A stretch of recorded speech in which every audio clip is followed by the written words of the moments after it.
AP రాజధానిగా అమరావతిని ఇకపై ఎవరు టచ్ చేయలేరన్నారు సీఎం చంద్రబాబు.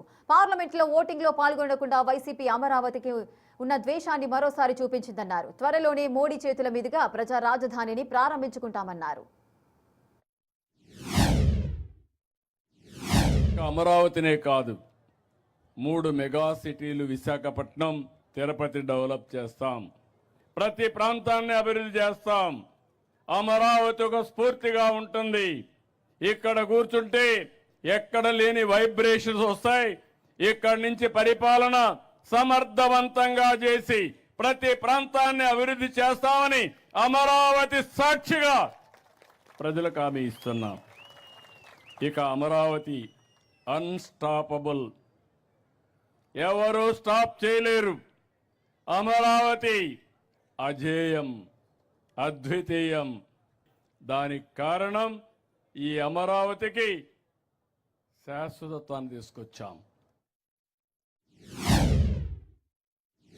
ఇంకో పక్క మీరు చూస్తే ఢిల్లీలో లోకసభలో రాజ్యసభలో వ్యతిరేకించిన ఏకైక పార్టీ భారతదేశంలో ఏం పార్టీ అది?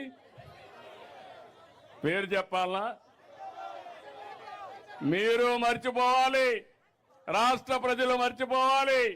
పీడ విరగడ కావాలి రాష్ట్రానికి. కూడా వైఎస్ఆర్ కాంగ్రెస్ పార్టీకి బుద్ధి రాలా, జ్ఞానోదయం కలగలేదు.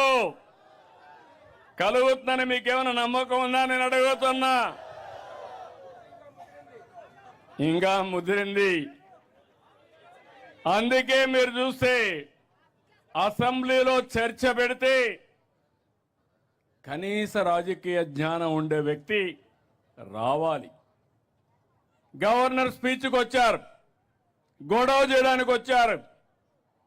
అదే సమయంలో నిన్న అమరావతి పైన తీర్మానం పెడతామంటే ఇక్కడికి వచ్చే పరిస్థితిలో లేరు. మళ్ళీ ప్రధానమంత్రి గారు 2 సార్లు రావడం ఎప్పుడూ చూడరనుకుంటాను. అది కూడా ఒక చరిత్ర. మొదటిసారి ఫౌండేషన్ వేశారు, మళ్ళీ పనులు ప్రారంభించడానికి 2వసారి వచ్చారు. తొందరలోనే 3వసారి వస్తారు.